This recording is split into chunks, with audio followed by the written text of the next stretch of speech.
Turuan ko kayo kung paano gumawa ng 3-in-1. Ganito yon. Milk. Ay, wait. 3-in-1 pala eh. So, first, coffee. 1. Diba 1?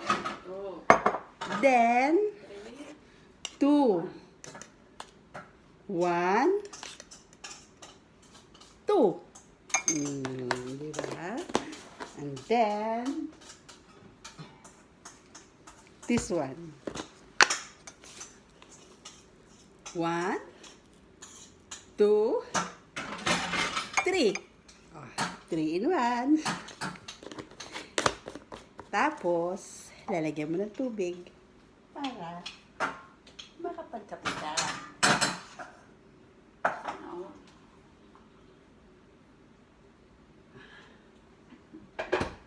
Ngayon, may 3-in-1 ako.